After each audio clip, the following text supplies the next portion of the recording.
I feel like usually when we talk about a country's constitution, we just imagine like a piece of parchment under thick glass in a museum. Right, something heavily guarded and totally static. Exactly. It feels like a settled debate from centuries ago. Just something that everyone politely agrees to follow. Yeah, but I mean, that is the absolute luxury of living in a stable system. When you look at a nation that's actively on the brink of a political transition, a constitution totally sheds that historical dust. It's not just history anymore. No, it suddenly becomes the most volatile, high-stakes document on Earth.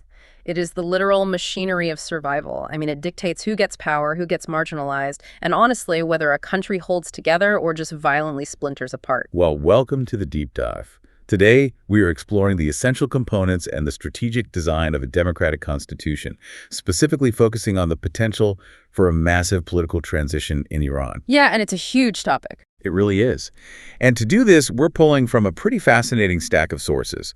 We've got academic papers on why constitutions survive or fail, comparative government studies, the International Ideas Practical Guide to Constitution Building, and several proposed blueprints published by actual Iranian opposition groups. And those blueprints are really where the theory hits reality, because they come from all across the political spectrum, right? Ranging from right-wing monarchists to left-wing proceduralists. So they give us this real-time look at how different factions are actively trying to engineer a post-transition state.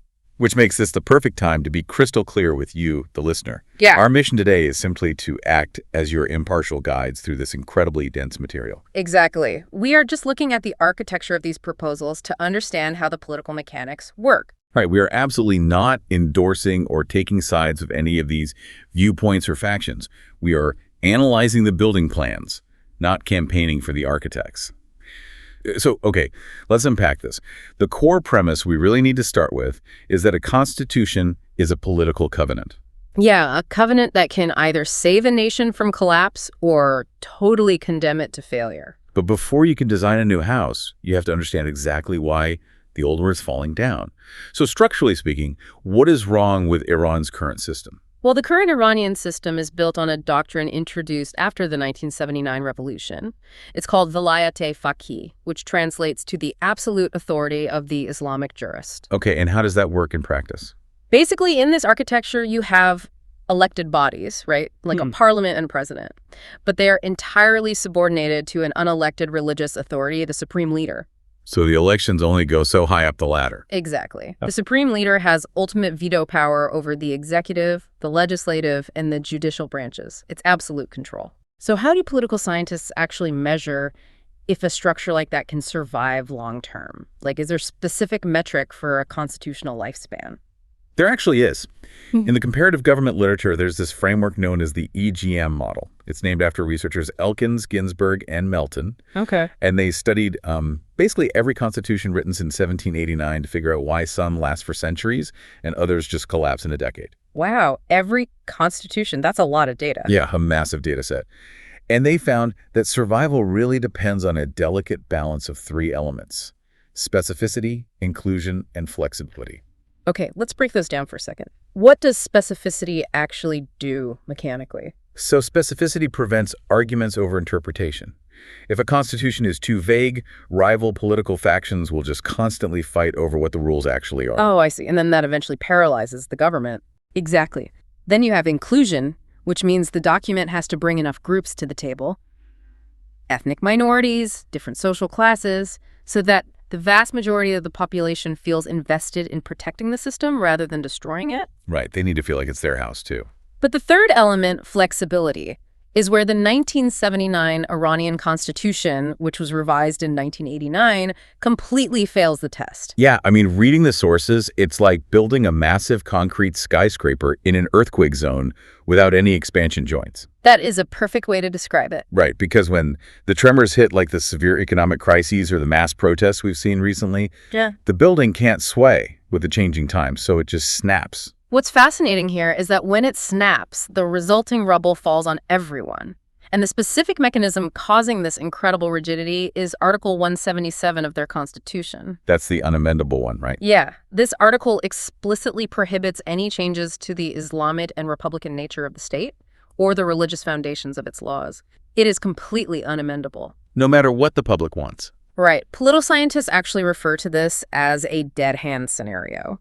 The crisis-driven revolutionary decisions made by one generation back in 1979 are literally reaching from the grave to trap the current generation. Because the public can't legally adapt the system through gradual democratic reform, the pressure just builds and builds. And when a constitution legally cannot bend, the system faces what the literature calls a termination event. The cost for the public to maintain the oppressive status quo basically becomes higher than the terrifying cost of a complete rupture. Which is wild. And interestingly, the sources point out that even the ruling clerics realize the Constitution is too rigid for modern governance. Oh, absolutely. To bypass their own unamendable rules and the elected parliament, the leadership frequently creates unelected shadow bodies, like the Supreme Council of Cyberspace, just to enforce their will. So the legal structure is actively eating itself. Well, if the building's that rigid and the pressure is that high, a rupture feels pretty much inevitable. But here is the truly terrifying part of the research we pulled. If the system snaps, the people protesting don't just magically get the democracy they've been fighting for. No, not at all. History tells us that sudden vacuums of power are incredibly dangerous. In a vacuum, the most organized and heavily armed faction almost always wins. Right, so if the religious leadership collapses tomorrow, who actually steps in to fill the void? Because while everyone naturally focuses on the clerics, the analysis from the Quincy Institute points to a completely different threat. The Pakistan model. Yeah, this is a very real scenario. It's where the ideological clerical rule is quietly replaced by a system relying on coercive military force and economic control. And the prime candidate for this in Iran is the Islamic Revolutionary Guard Corps, the IRGC. Correct. We tend to think of them purely as a military or security apparatus, but they have quietly embedded themselves into the very DNA of Iran's political economy. Yeah, I mean, they aren't just guys with guns. They are an economic behemoth. They control telecommunications, energy sectors, major infrastructure projects. They are everywhere. And the Quincy analysis suggests that if the clerics fall, the IRGC could orchestrate a transition where they become the central, unchallengeable pillar of the state, much like the military in Egypt or Pakistan. But wait, I have to push back on that, though. Millions of Iranians have been risking their lives protesting for a secular democracy. If the clerics lose power, wouldn't the public immediately riot against a military takeover? You would think so. Yeah, like how does a military dictatorship appease a public that is actively demanding freedom? They do it through a calculated psychological trade-off. The analysis details how a military-led Iran might actually relax some of the most divisive, visible cultural laws. Like the mandatory hijab? Exactly. The hijab, or restrictions on music and social gatherings, they basically offer the public a pragmatic, populist compromise. They say, we will give you social breathing room and personal freedoms in your daily lives, but in exchange, you must abandon any demands for true democratic elections or structural economic reforms. Wow. So they trade a religious theocracy for a military oligarchy, and they just buy off the exhausted public with a few social freedoms. That's the playbook. That is a chillingly plausible mechanism for maintaining power. And it relies entirely on the exhaustion of the population, which is exactly why having a credible, actionable plan for the day after a collapse is the single most critical task for civil society. Right, because if civil groups want to push past a military takeover, they cannot afford a power vacuum. They need a blueprint ready to deploy the exact second the rupture happens. And thankfully, our sources give us several competing blueprints from various opposition groups attempting to be that exact solution. And again, keeping our absolute impartiality in mind, what's fascinating isn't just listing their demands, but looking at the fundamental divide and how they attempt to establish legitimacy in a paranoid, post-rupture environment. That's the perfect way to frame it. The first 100 days after a regime collapse is a period of absolute paranoia. Nobody trusts each other. The institutions have dissolved. So how do you convince 90 million people to listen to you? Right.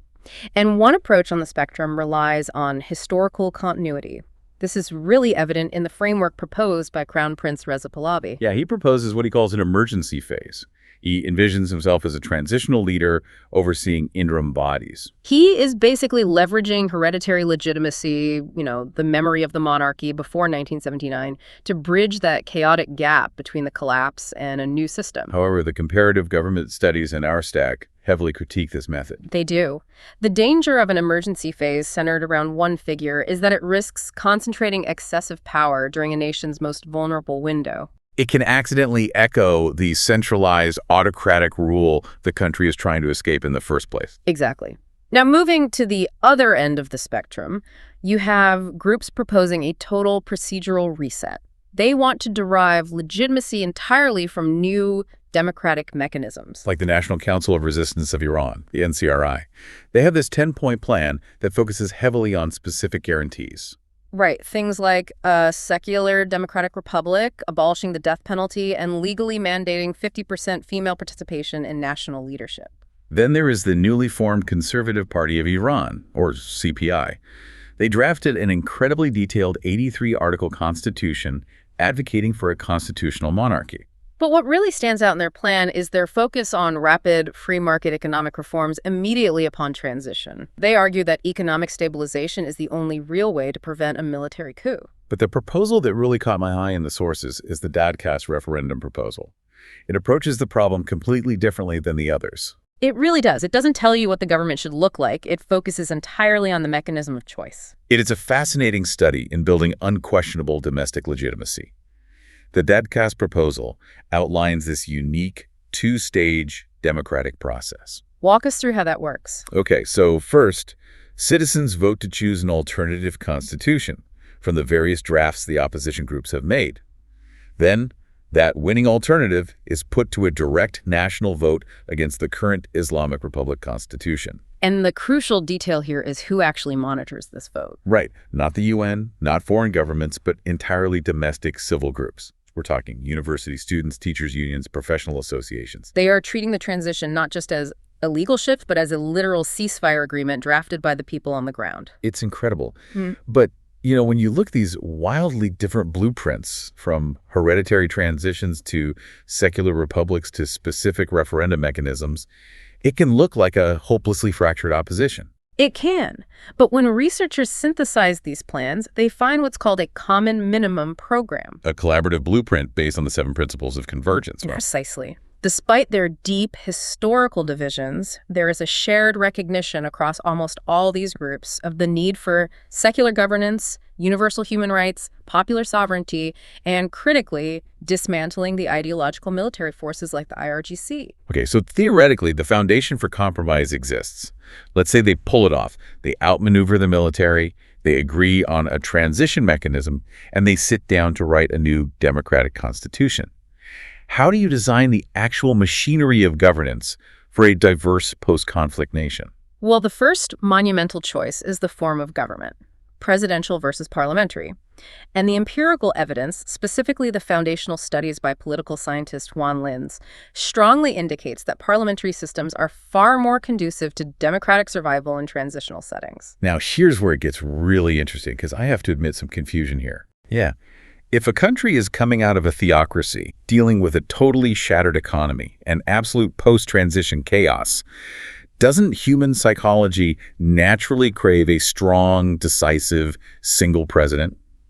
A messy, arguing parliament just seems like a recipe for gridlock when the country desperately needs action. This raises an important question, and honestly, it's a completely natural human impulse to want a savior figure to fix the chaos.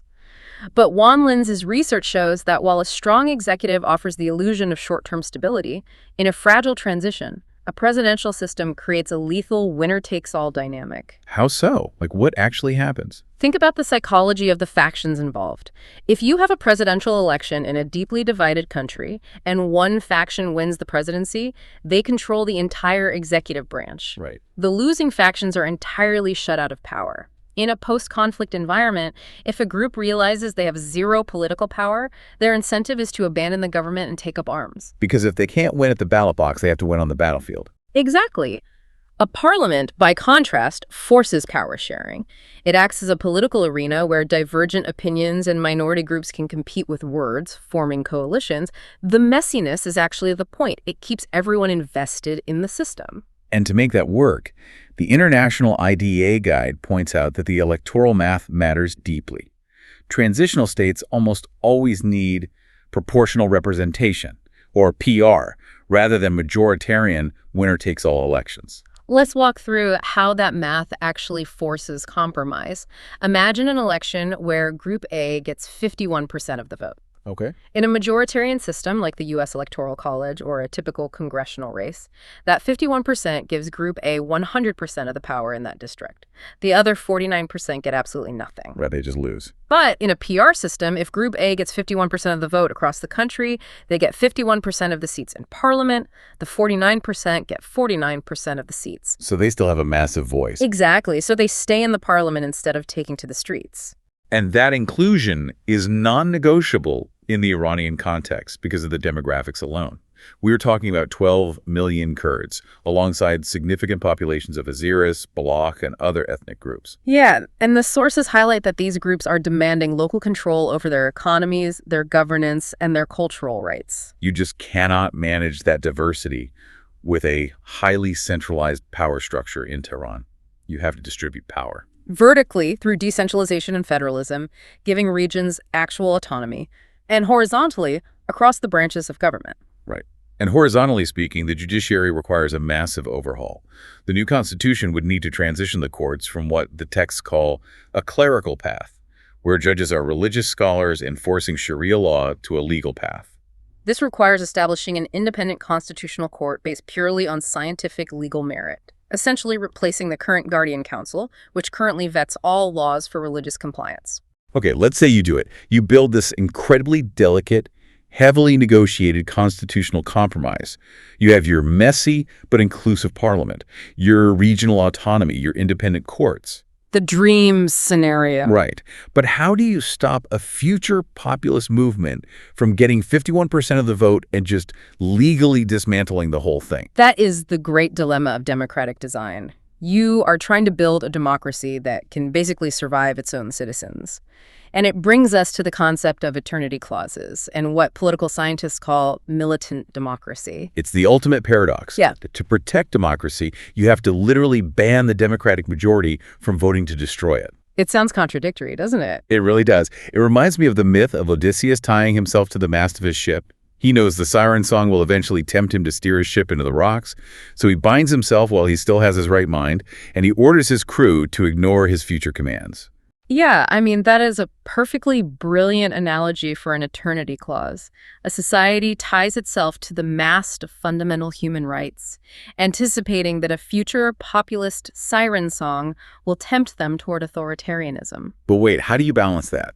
Well, if we connect this to the bigger picture, it goes back to the EGM model's warning about dead-hand constitutionalism. Right, because if you make too many things unamendable, like the 1979 Constitution did with its religious clauses, you just suffocate future generations. Yeah. They can't adapt, so they rebel. Exactly. But if you make everything amendable, a charismatic populist can legally dismantle your democracy from the inside. So how do you actually find the balance? One structural solution discussed in the sources is three-track democracy. You essentially separate how laws are made into three distinct levels of difficulty. Okay, what's track one? Track one is ordinary lawmaking. Things like taxes, infrastructure. That's easy to pass in Parliament with a simple majority. Track two is constitutional amendments, which means altering the structure of government. That's much harder, maybe requiring supermajorities and regional approval. And track three? Track three is for changing the fundamental core identity of the state, the eternity clauses. Altering those requires massive, consensual, revolutionary change, essentially requiring the society to write a completely new constitution. And to enforce this three-track system, the new constitutional court is given a very specific, almost aggressive power, right? Yeah. The doctrine of unconstitutional amendment. Yes. Even if a populist leader gets a supermajority in parliament and tries to amend the Constitution to, say, make themselves president for life, or strip a minority group of their voting rights, the court can strike down the amendment itself. Wow. Yeah, they can declare that the amendment violates the core, unamendable democratic spirit of the original document. It's the ultimate legal failsafe. It allows the democracy to defend itself legally, keeping the core safe while allowing the procedural rules to adapt to the times. So what does this all mean? We've journeyed from the brittle, unyielding concrete of Iran's current theocratic architecture, a system so rigid it practically guarantees its own eventual collapse. We've explored the terrifying reality of the Pakistan model, where a military juggernaut like the IRGC exploits a power vacuum to rule by force and economic dominance. And we've analyzed the complex blueprints of civil society, from the math of proportional representation to the paradox of eternity clauses. It's a lot to take in. It is, but it reminds you that constitutions are not just dusty history or museum pieces. They are living, breathing contracts that dictate whether you live in freedom or in fear, whether your voice matters in parliament or whether you are completely silenced by a military oligarchy. Absolutely. Understanding the mechanics of these documents, how they distribute power, how they force compromise, how they survive shocks, is the ultimate shortcut to being an informed global citizen, no matter what country you call home. I think that's exactly right. And as we close out, there is one final, profoundly uncomfortable aspect of constitutional transitions drawn from the International IDEA Guide section on post-conflict compromises. Oh, right. The transitional justice part. Yeah, it's the dilemma of transitional justice. If Iran, or any nation, transitions to a new democracy, the academic literature states that granting amnesties for the old guard, the military, the enforcers, is often the pragmatic, necessary prerequisite for a peaceful start. Which is such a hard pill to swallow. It is, but you have to give the oppressors a way out, otherwise they will use their weapons to fight to the death to maintain power. You literally have to buy their surrender with a legal pardon. Yes. But it leaves us with a haunting question. Can a society truly heal? And can a new constitution build a legitimate moral foundation if its very first act requires legally pardoning the architects of its past oppression? That is a heavy, necessary question to leave you with. Thank you so much for joining us on this deep dive into the architecture of democracy. Keep questioning the structures of power around you. Keep looking closely at the blueprints, and we'll catch you next time.